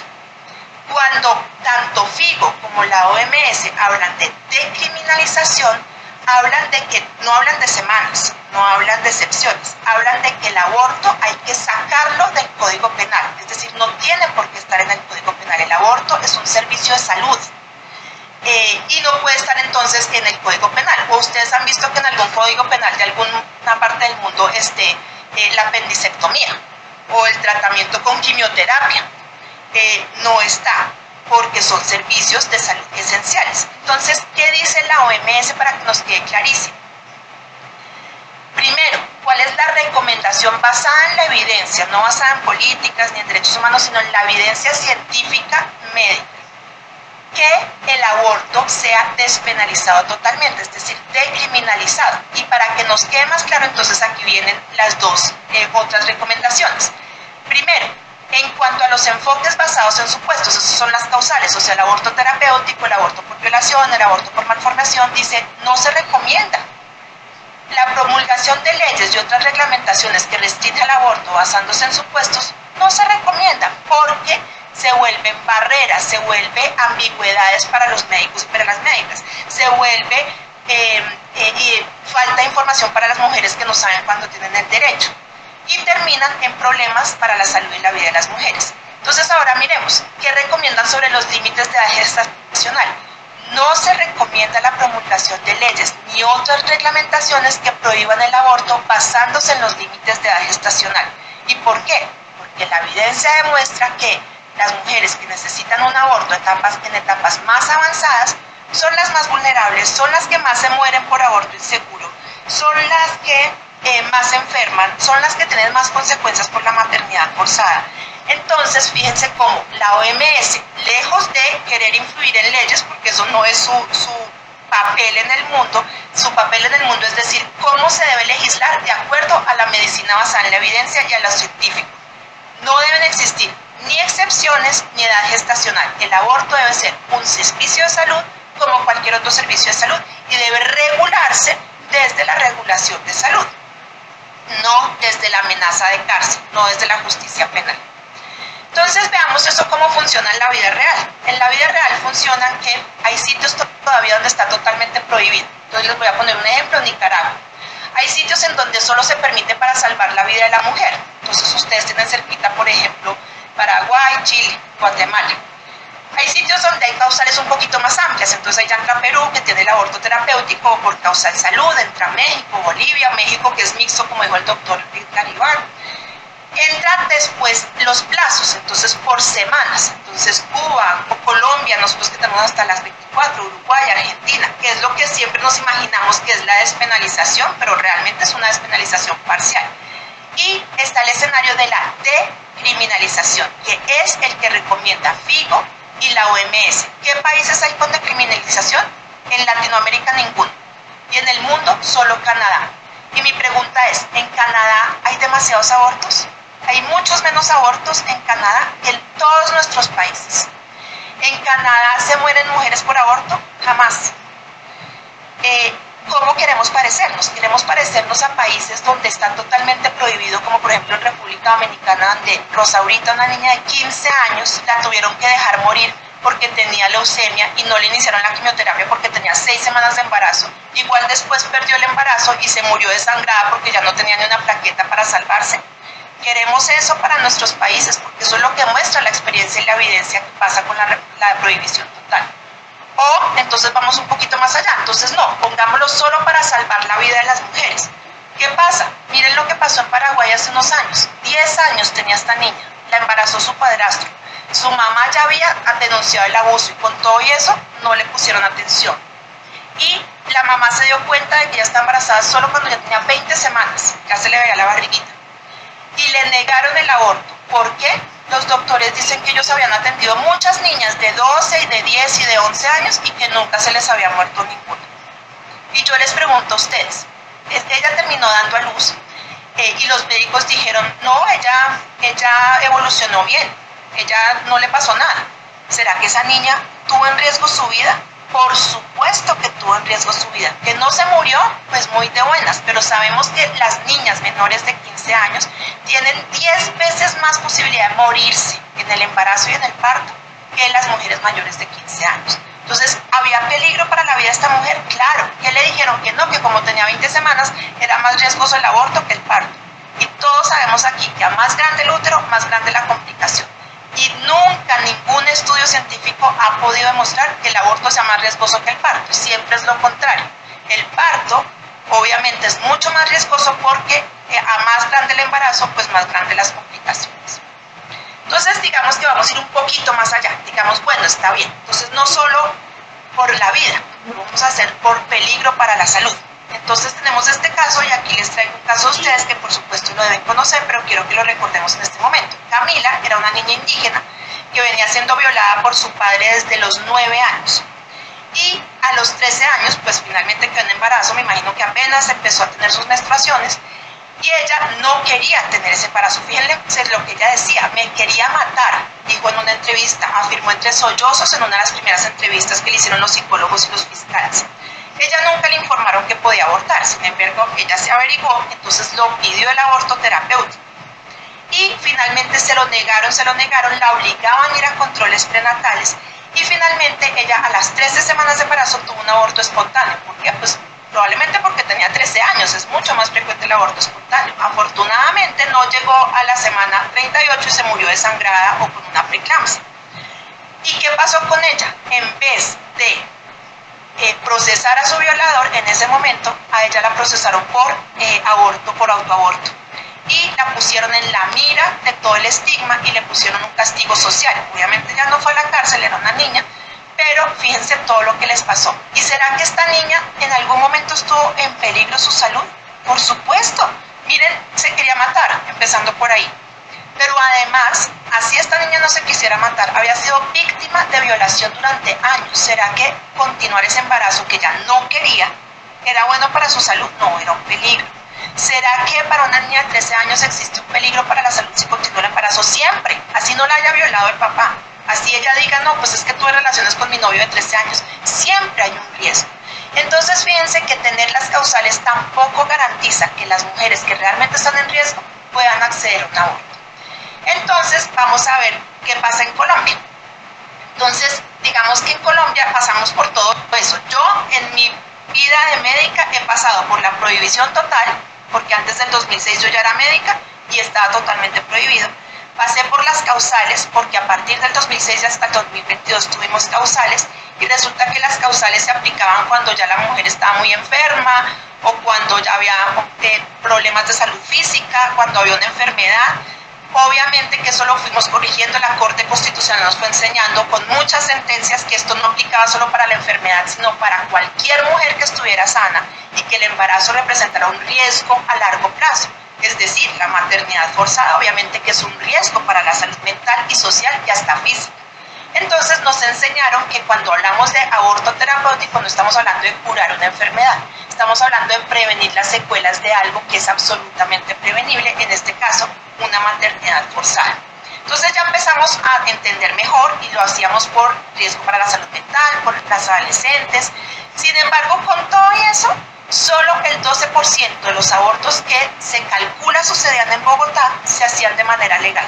Entonces fíjense cómo ni siquiera con esa amplia interpretación logramos realmente garantizar el derecho a las mujeres. ¿Y qué pasó en 2022? En 2022 presentamos una demanda diciendo que el aborto no debería estar en el Código Penal, debería estar decriminalizado como en Canadá. Y la Corte Constitucional decidió que bueno, que no lo decriminalizaba totalmente, sino que lo dejaba voluntario hasta la semana 24 y luego por causales. Entonces, ¿por qué traigo yo esto? Porque quiero que revisemos los argumentos de por qué se tomó esa decisión, porque son muy importantes nuevamente para que nosotros podamos tomar decisiones clínicas y médicas alejados de la controversia de la opinión personal, pero basados en argumentos fuertes. Y estos son los argumentos de una Corte Constitucional. Entonces, primero, en el año 2006 ya se habló de esa ponderación de derechos y de la protección incremental, que ya nos hablaba Figo también. Es decir, el Estado tiene que proteger al nasciturus, es decir, al embrión o al feto, pero no puede pasar por encima de la vida y de la salud de la mujer y de la dignidad de la mujer, porque esos son derechos fundamentales. Y en el año 2022 complementó con 3 argumentos más. Primero, cuando prohibimos el aborto, ¿qué es lo que realmente queremos? Pues que no haya, que se proteja la vida prenatal, ¿sí? Pues queremos proteger un bien y la vida prenatal es un bien jurídico. Pero ¿será que amenazando a las mujeres con cárcel se salvan esas vidas prenatales? Nunca. Nunca en mi vida he visto una mujer que me diga, no, pues yo tuve el bebé porque como el aborto es ilegal. Nunca. Todas las mujeres que han tenido abortos, como decía Marta, no les importa lo que tengan que pasar, llegan al aborto en algún momento. Entonces, amenazar a las mujeres con cárcel realmente no estaba sirviendo de nada. No disminuía ni los abortos ni protegía la vida prenatal. Pero sí pasaba una cosa, y este es el segundo argumento. Penalizar el aborto tiene un impacto en el derecho a la salud, es decir, estamos violando el derecho a la salud de muchas mujeres y a la equidad. ¿Por qué? Ya lo dijimos, la mayoría de las mujeres que se ven afectadas por la criminalización no son las mujeres profesionales, no son las mujeres con recursos, son las mujeres como Camila, las niñas como Camila, las niñas como Esperancita o las mujeres que son pobres, que son poco educadas. Y aquí viene el tercer argumento, que este sí es el que me encanta y aquí sí quiero que analicemos un poquito más. El tercer argumento tiene que ver con un derecho que no hemos mencionado todavía, y es el derecho a la libertad de conciencia.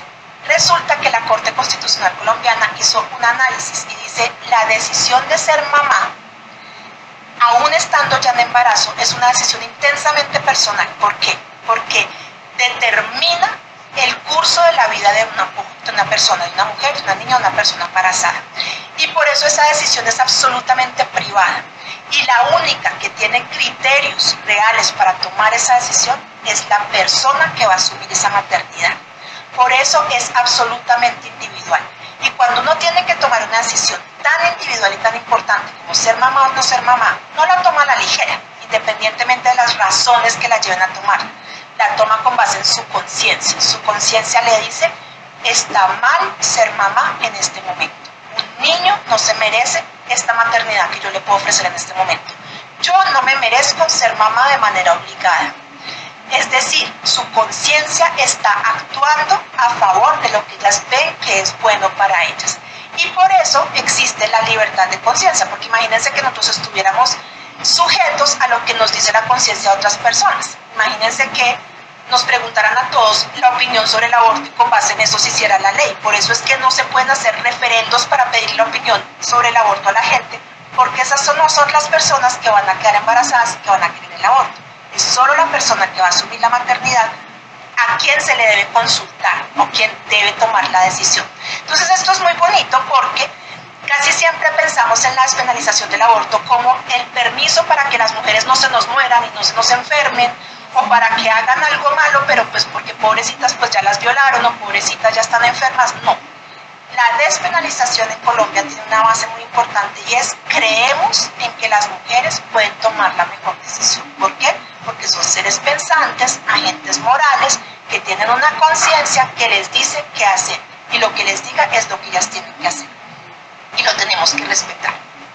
Esto solo se los traigo para mostrarles cómo uno de los argumentos que tuvimos frente a la Corte Constitucional es el impacto positivo que tiene el acceso al aborto. Entonces esto lo hicimos con base en los datos de una clínica que se llama Oriéntame, que presta servicios de salud y que cuando solo teníamos aborto terapéutico en Colombia, prestaba el servicio de salud a todas, es decir, cualquier mujer con un embarazo no deseado se consideraba como candidata al aborto terapéutico. ¿Por qué? Porque enfrentaba un riesgo de un mal grave y permanente como es la maternidad forzada y las secuelas mentales de una maternidad forzada.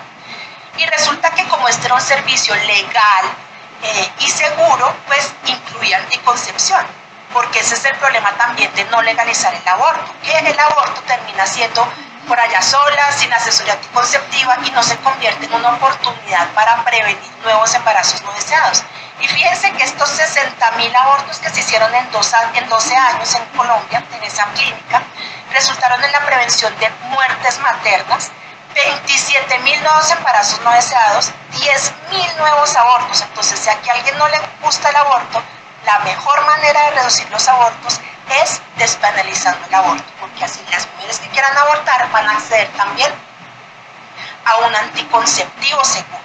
Y también se va a ahorrar mucha pérdida de años de vida saludable e incluso se van a prevenir muertes infantiles resultado de estas muertes maternas, de nuevos embarazos no deseados y de toda la discapacidad con la que resultan las mujeres que acuden al aborto inseguro. Entonces se hizo este análisis. ¿Qué pasa si en toda Colombia hubiéramos respetado esa ley como se debía respetar? Entonces los voy a poner en su escenario. ¿Qué pasaría si en el Perú todos los ginecobstetras y todos los médicos y médicas dijeran, listo, aquí hay aborto terapéutico, usted tiene un embarazo no deseado, usted tiene derecho y yo le voy a brindar el servicio si no soy objetor de conciencia? Si soy objetor de conciencia, la remito donde alguien que le preste el servicio. Más o menos en el Perú pasan los mismos abortos anuales que en Colombia, esto es estimado más o menos 400.000. Resulta que cada año estaríamos evitando 48 muertes anuales si aplicáramos esa ley de manera correcta y estaríamos evitando la pérdida de 3.000 años de vida saludable, pero eso es cada año. Imagínenselo en los 12 años que hicimos este análisis, son 4 millones de abortos. Ustedes me dirán, uy, demasiados abortos. Igual van a pasar, con despenalización o sin despenalización. La diferencia es que si son despenalizados y tienen asesoría anticonceptiva y atención segura, en este momento estarían vivas 576 mujeres peruanas que están muertas hoy en día. ¿Por qué? Por aborto inseguro, por maternidades forzadas, por muchos problemas que vienen por no tener acceso al aborto seguro. Y han perdido un montón de plata tratando de curar a las mujeres con aborto inseguro, de apoyar a los niños que quedan huérfanos, un montón de plata que hubieran podido invertir en más prevención y no tratando de solucionar los problemas del aborto inseguro. Entonces aquí yo les traigo una pregunta para que se hagan todos en el fondo de su corazón. ¿Será que estos datos que vemos acá nos llevan a la conclusión de que la falta de implementación real y completa de la causa de salud, o sea, el aborto terapéutico, o sea, brindarle el aborto terapéutico a toda mujer con un con un embarazo no deseado, porque en realidad su salud está en riesgo y si ella no quiere ser mamá, pues obviamente su salud va a estar en riesgo? ¿Será que esa falta de implementación nos está causando la pérdida de oportunidad de salvar a todas estas mujeres y de evitar todos estos abortos que les mostré acá? Pues resulta que sí. Y les traigo una frase que me gusta mucho. Las causas subyacentes de la morbilidad y la mortalidad por aborto inseguro no son la pérdida de sangre, no es la infección. ¿Por qué? Porque eso es totalmente prevenible. Eso es totalmente prevenible con un aborto seguro. ¿Cuál es realmente la causa de la morbilidad y la mortalidad? La apatía y el desdén hacia las mujeres, porque no queremos implementar realmente la causa de salud del aborto terapéutico. ¿Por qué? Porque estamos tomando las decisiones con base en nuestra opinión, y nuestra opinión es muy valiosa, pero para nuestra vida privada, no para la vida de las mujeres a las que tenemos que cuidar y garantizarles su salud. Ya para dejarlos, los dejo con la noticia de que FIGO tiene statements sobre todos estos temas, por cuando les interese, sobre la objeción de conciencia, sobre cómo el aborto debería estar incluido en el currículo de medicina, cómo se debería poder brindar por telemedicina, como la calidad de los medicamentos para aborto, la anticoncepción posaborto. Todos esos están en nuestra página de FIGO. Y por último quiero compartirles y es el último statement de FIGO, el penúltimo, después ya tenemos otro, pero es el llamado a que no denunciemos a las mujeres en situación de aborto. ¿Qué pasa? Yo he tenido esta discusión muchas veces en Perú, y en Perú, como en todo el mundo, se tiene la idea de que si uno no denuncia un delito del que tiene conocimiento, se vuelve cómplice del delito. Pero resulta que por encima de eso hay un compromiso gigante que nosotros tenemos por el privilegio de ser médicos, es el privilegio del secreto médico. Y es un privilegio, eso no es un derecho que tengamos ni algo que nos da estatus, es un privilegio que tenemos que respetar, porque cuando las mujeres vienen a nosotros con una situación de aborto y las denunciamos, ahí no estamos beneficiando a nadie. Y nuestra obligación ética es beneficiarlas y no hacerles daño. ¿A quién beneficia que una mujer se vaya para la cárcel con esposas? ¿A quién benefició que Camila, con 13 años, fuera sometida a un juicio por autoaborto? A nadie. A nadie benefició eso, y sí hizo faltar a esos médicos y médicas o personal del hospital que la denunciaron a sus principios bioéticos. Entonces, por favor, no olvidemos que este es el llamado de FIGO. Esto me lo voy a saltar porque creo que ya lo he dicho, pero solo llamar la atención sobre que nosotros como sociedades científicas tenemos un rol importantísimo en todo lo que tiene que ver con la implementación y con la garantía de los derechos. Entonces miren, por ejemplo, FECOLSOC hizo su propio statement, su propia declaración sobre la denuncia a mujeres por sospecha de aborto autoinducido.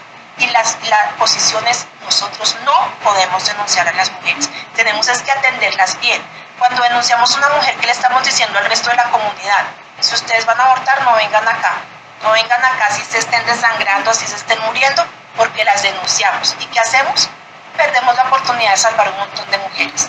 También hemos participado en procesos como este, que fue dar un concepto técnico positivo para la inclusión de la mifepristona en el país, y hacemos muchas capacitaciones como las están haciendo ustedes en este momento, pues gracias a la iniciativa de la doctora Ojeda y del doctor Guevara. Entonces los quiero dejar con una frase de nuestra presidenta actual de FIGO, con la doctora Quijara, que dice: mis colegas ginecólogos y obstetras, trabajadores de la salud, defensores y aliados, nunca olviden su poder. Acuérdense que nosotros tenemos un poder sobre las pacientes y tenemos que ser muy respetuosos de ese poder. Y su deber, es un deber nuestro, de permanecer como aliados para defender el derecho de todas las mujeres y niñas a acceder a un aborto seguro. Aquí no nos están diciendo que seamos aliados del aborto, porque si no estamos de acuerdo, pues no tenemos que ser porque aliados. Pero sí somos aliados de los derechos de las mujeres y las niñas y tenemos que respetarlos a través de una atención médica esencial y sensible al tiempo. O sea, esto no da tiempo de esperar a una semana, 2 semanas, 3 semanas a que nos decidamos o a que consigamos quien la atienda. Esta es una atención esencial que tiene que brindarse en el momento en el que la mujer lo pide. Muchas gracias. Doctora Laura, muy interesante su punto de vista respecto al aborto y la posición de FIGO. Bueno, pasamos a la ronda de preguntas, y la primera pregunta que tengo acá de los doctores es para usted especialmente, doctora Laura. Dice: buenas noches, ¿qué causales no se considerarían tributarias de aborto en Colombia? En Colombia tenemos aborto voluntario hasta las 24 semanas y tenemos 3 causales después de las 24 semanas. Causal: malformación fetal no compatible con la vida. Pues, por ejemplo, la anencefalia, la agenesia renal. Causal: violación. Y eso no incluye solo la violación sexual, incluye el abuso sexual, el incesto, obviamente el embarazo por debajo de los 14 años, que se considera abuso sexual. Y tenemos la causal: riesgo para la salud y para la vida. Entonces, si la pregunta es ¿en qué momento no procede un aborto en Colombia? Yo les digo que en ninguno. ¿Por qué? Porque siempre que una mujer quiere abortar es porque hay un riesgo para ella que ella no quiere correr. Por ejemplo, el riesgo de ser mamá forzadamente y los riesgos para la salud que esto trae. ¿Qué quiere decir eso? Que si a mí alguien me dice: no, esta mujer tiene 27 semanas y lo que pasa es que es un embarazo no deseado, eso no está dentro de las causales, y yo le pregunto: ¿usted conoce algún embarazo sin riesgos? Una mujer perfectamente sana se nos puede morir en el parto, ¿cierto? Entonces, digamos que en la teoría, en el Código Penal, pues sí hay unas situaciones como pueda ser una mujer que no esté en riesgo de nada y que esté por más de las 24 semanas, pero para mí, como en mi opinión profesional, eso no existe. Pero sí en el papel, obviamente. Entonces, doctora Laura, en su país, en Colombia, existen los 3 causales de aborto terapéutico: el de salud materna, el eugenésico y el por violación. Por encima de las 24 semanas, hasta las 24 semanas es por solicitud de la mujer, es decir, no tiene que demostrar que esté en ninguna causal, es solo su voluntad. ¿Y por qué? Porque se considera que lo está haciendo con base en su libertad de conciencia. A partir de las 24 semanas sí entra a jugar un papel el certificado de que en efecto existe un riesgo para su salud, o que el feto tiene una malformación no compatible con la vida, o que fue violada. Pero eso es las 25 semanas para arriba. Muchas gracias, doctora. Hay otra pregunta acá, dice: ante el diagnóstico prenatal de patología fetal no compatible con la vida, con edad gestacional mayor de 22 semanas, ¿qué posibilidad de terminar el embarazo considerando que ya no se podría realizar aborto terapéutico? La pregunta es para mí. Doctora, sí, sí, Ahí, la pregunta es para usted. En Colombia, pues es toda la posibilidad. Obviamente que se puede porque está dentro de la ley. Pero yo sé que la pregunta me la están haciendo porque el Protocolo Nacional de Aborto Terapéutico en Perú habla de un límite de edad gestacional de las 22 semanas. ¿Qué pasa? Sí, yo entiendo que ese protocolo existe, pero también existen unas normas que se deben seguir cuando se hacen unos protocolos, y es que la regulación en salud o la regulación de cualquier ley no puede establecer restricciones que la ley no haya establecido. Es decir, el Código Penal peruano no habla de las 22 semanas. Eso solo lo habla el protocolo. Entonces, si ustedes me lo preguntan, pues yo sé que si uno es peruano, pues le da pena hablar de eso, pero a mí no me da pena porque yo estoy en Colombia y nadie me va a regañar por eso. El protocolo tiene ese problema, tiene un error de interpretación de las leyes, porque el protocolo no puede establecer una restricción que no sea prevista por la ley. Entonces, desde el punto de vista ético, por supuesto que se puede y se tiene que interrumpir el embarazo, porque por encima de ese protocolo médico está el Código Penal. Eso tiene que ver con la pirámide y con la jerarquía de las leyes en los países y en cualquier país. Entonces, por encima de todo están las leyes y pues los derechos fundamentales, y de ahí para abajo vienen pues los protocolos, digamos las circulares, todas las otras regulaciones, y el protocolo está por debajo de la ley. Entonces, si me preguntan a mí mi opinión profesional, es si se puede y se debe. Muchísimas gracias. Una pregunta para la doctora Marta. ¿Cuánto tiempo dura esa sensación de culpa de una mujer cuando ha tenido un aborto, que ha tenido que recurrir a un aborto clandestino ilegal? Y de acuerdo a la edad, la diferencia en un adolescente o un adolescente muy joven o en una persona mayor. ¿Hay algo al respecto de los estudios de la salud mental en estas personas? Gracias por la pregunta, Eliana. Respecto del sentimiento de culpa, hay un estudio sueco de comienzos de los 2000, pero en abortos seguros en los países escandinavos. Y lo que ellos encontraban es que el sentimiento de culpa duraba más o menos 2 semanas post-aborto. En las mujeres de la muestra de Costa Rica, ninguna de ellas tuvo secuelas importantes en el tiempo. Estas cosas se resuelven aproximadamente antes de los 2 meses, que digamos es compatible con lo que sabemos los psiquiatras, que la adaptación a los estresores dura más o menos 2 meses y después se pasa.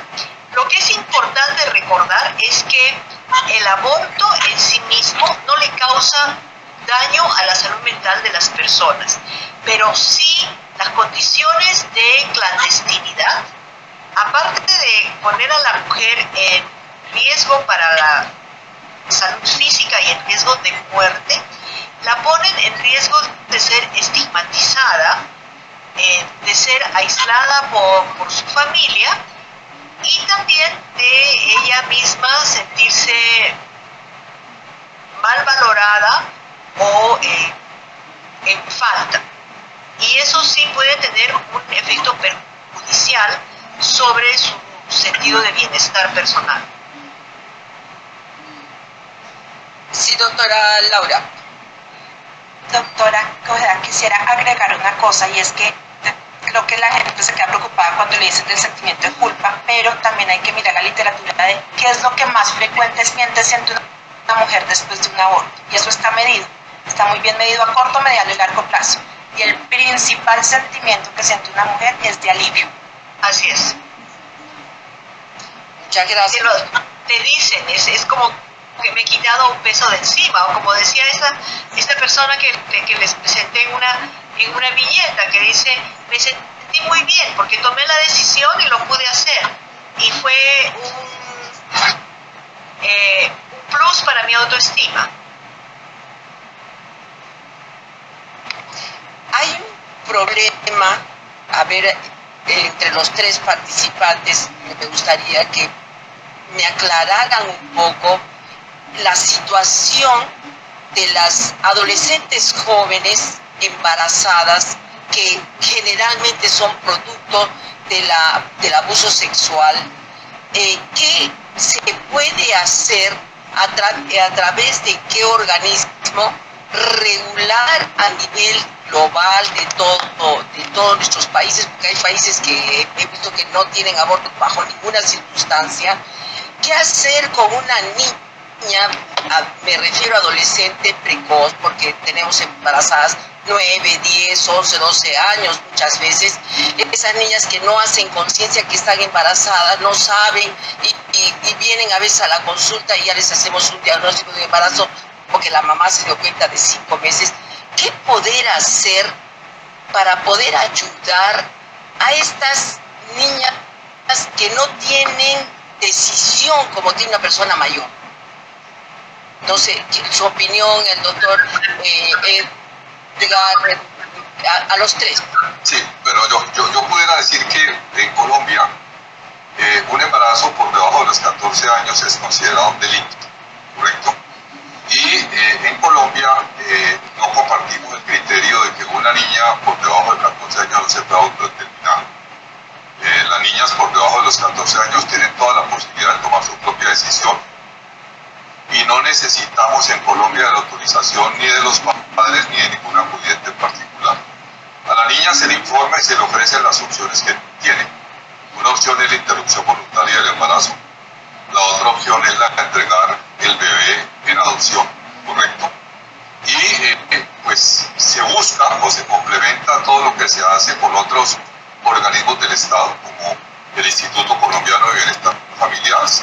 Se le reporta también, se debe reportar a los organismos judiciales, a la Fiscalía, porque independientemente de cualquier cosa, así el compañero que le embarazó haya sido de la misma edad de ella o no, hay una responsabilidad en ese sentido. Entonces, pues yo te diría que no compartimos el criterio de que una niña de menos de 14 años no pueda tomar una decisión. Y en Colombia se respeta la decisión y se estimula a esa niña a que ella sea quien decida en qué escenario quiere continuar su embarazo. No sé, Laura, si puedes complementar eso. Sí, la capacidad para decidir o la autonomía sobre el cuerpo no pasa de un día de ser 0 al otro día ser 100. Para algunas mujeres eso pasa a los 9 años, para algunas a los 15 y para algunas mucho más adelante. Eso es muy variable y eso se llama la capacidad evolutiva. Todos los niños tienen cierta capacidad de tomar decisiones desde que tienen uso de razón. Entonces, cuando estamos hablando de niñas que están en embarazo, todas tienen cierta capacidad de tomar decisiones. ¿Y qué es lo que nosotros podemos hacer para ayudarlas, como nos están haciendo la pregunta? Lo que nosotros podemos hacer es algo que se llama un consentimiento ampliamente informado y cualificado, que es agotar todos los medios para asegurarme de que esa niña entiende lo que está pasando. Si esos medios son hacerle dibujitos sobre, es que tú tienes un bebé ahí dentro de tu barriga y vas a ser mamá. Todos sabemos que es tener mamá, porque todos tenemos una mamá, si tengamos una mamá que no sea biológica. Todos sabemos que es ser mamá. Entonces, si yo me aseguro de que la niña entiende que va a ser mamá, que ella me está expresando si quiere ser o no quiere ser mamá, eso ya es un consentimiento ampliamente informado y cualificado. Entonces ahí lo importante no es yo preocuparme tanto porque, como decía el doctor, la mamá autorice o no autorice, o que la niña, no sé, tome la decisión correcta o incorrecta. La decisión que ella tome es la correcta, con tal de que yo le haya dado tanta información como sea posible y me haya asegurado de que ella me entiende. Esto es lo mismo, por ejemplo, con mujeres en discapacidad. Que haya una discapacidad, así sea, por ejemplo, cognitiva, no quiere decir que no pueda tomar decisiones. Quiere decir que yo tengo que agotar todos los esfuerzos para que esa persona entienda y tengo que documentar esos esfuerzos. ¿Qué hice? Hice dibujos, le mostré una película, le leí un cuento, le pregunté, la puse a pintar, le hablé. La mayoría de mujeres con solo hablar ya están entendiendo, la mayoría de niñas exactamente, porque tienen una capacidad evolutiva ya más avanzada a partir de los 9 años. Entonces, no hay que preocuparse tanto por eso, sino por cómo voy a hacer yo para que la niña entienda lo que está pasando y pueda elegir libremente. En el Perú hay una normativa del Ministerio de Salud que está en la guía de atención de las personas afectadas por la violencia sexual del 2020, que dice claramente que el principio del interés superior de la niña tiene que ser tomado en cuenta, y entonces cuando el padre o representante legal no da su consentimiento, y al negar el consentimiento de una intervención que le estamos proponiendo pone en riesgo la vida o la salud de esta adolescente o de esta niña, se puede prescindir de la autorización del padre o representante legal. Está escrito en la norma 164, creo, del Ministerio de Salud del año 2020. De modo que nosotros también tenemos la normativa técnica que nos permite proteger el derecho de la niña o del adolescente muy joven a evitar continuar con un embarazo que viene a ser, por definición, un producto de la violencia sexual.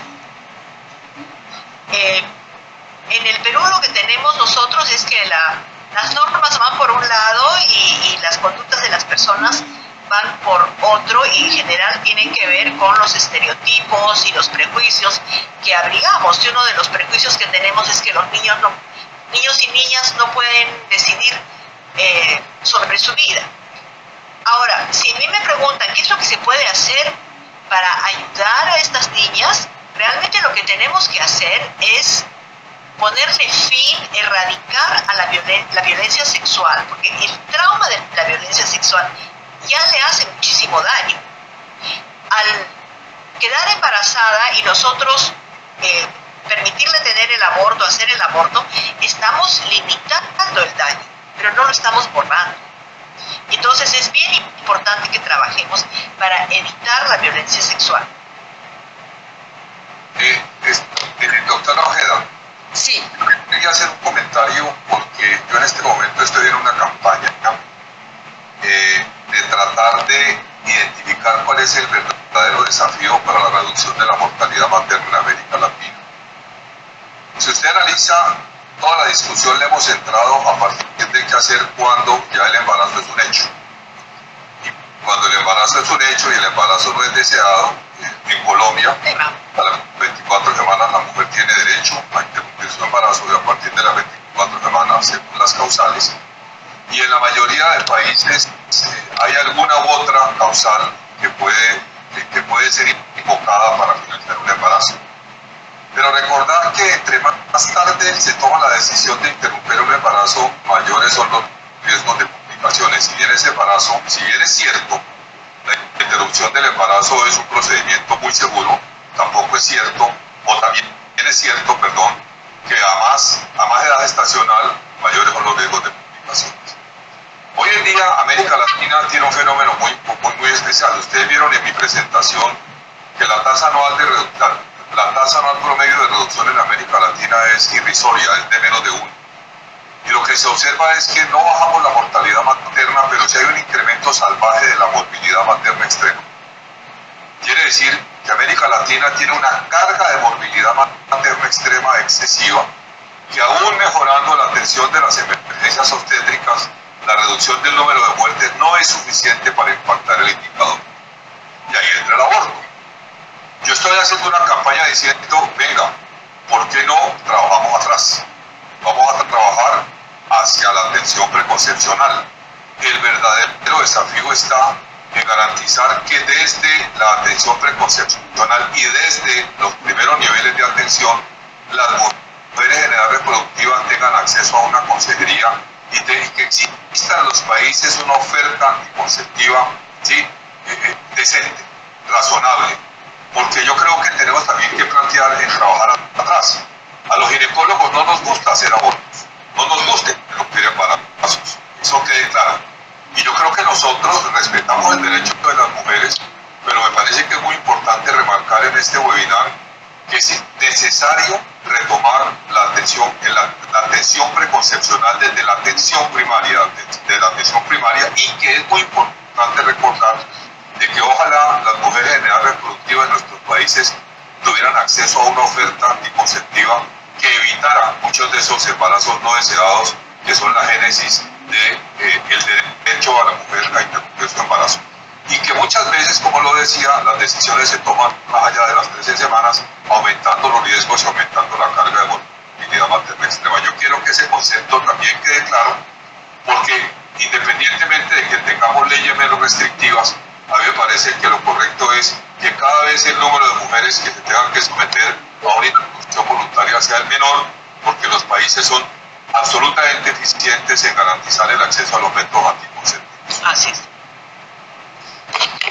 Doctor Ortiz, si los derechos fundamentales de todas las mujeres son iguales, todas somos mujeres, todas somos cromosoma XX, bueno, ¿qué pasa con la mortalidad por aborto en estos países por restricción total del aborto?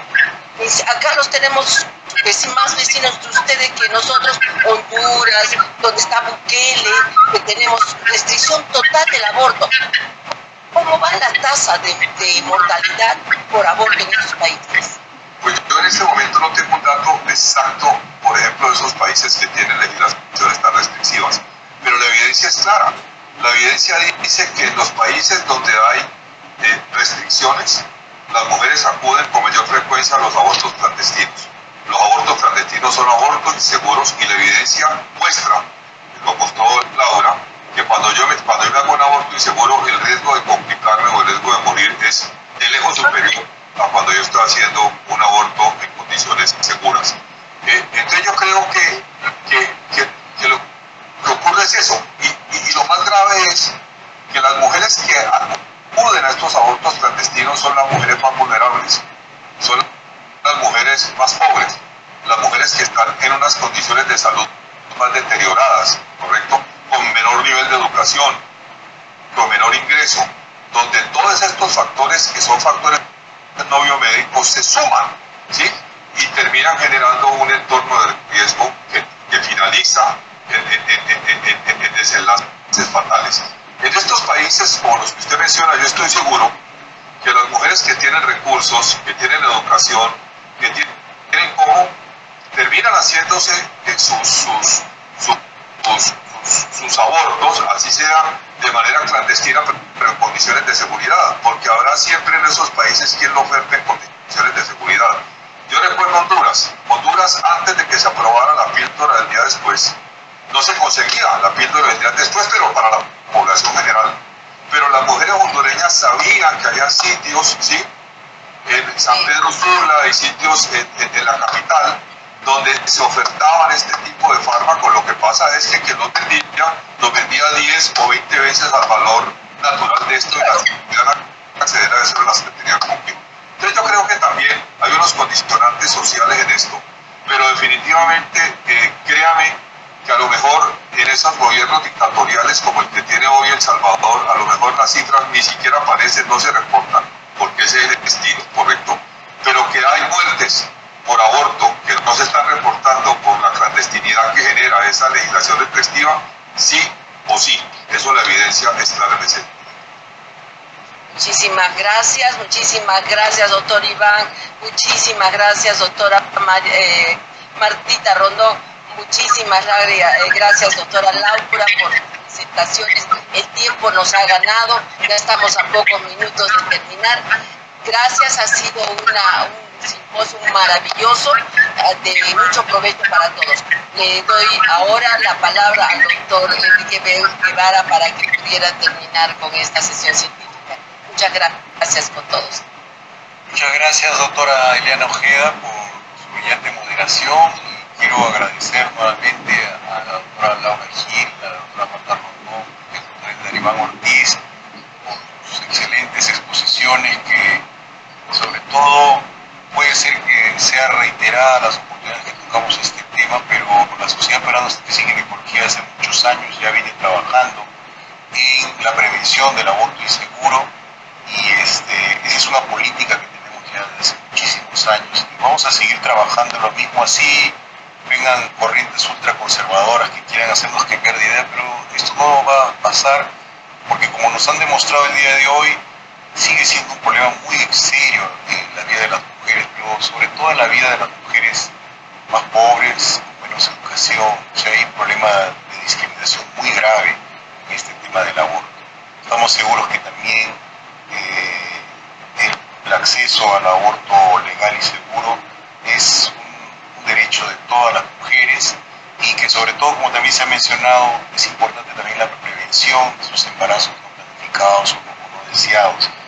Y por eso es que hace 2 semanas hablamos sobre la anticoncepción post-evento obstétrico y la importancia que tiene de prevenir un embarazo, por ejemplo, después de un aborto, ¿no? De repente fue inducido, y es importante que nosotros como médicos obstetras hablemos eso siempre con nuestros pacientes, o después de una paciente con morbilidad materna extrema, también darle la oportunidad de un método, sobre todo un método de larga duración. Esto se habló hace 2 semanas y ahora estamos hablando de este tema que sigue muy vigente.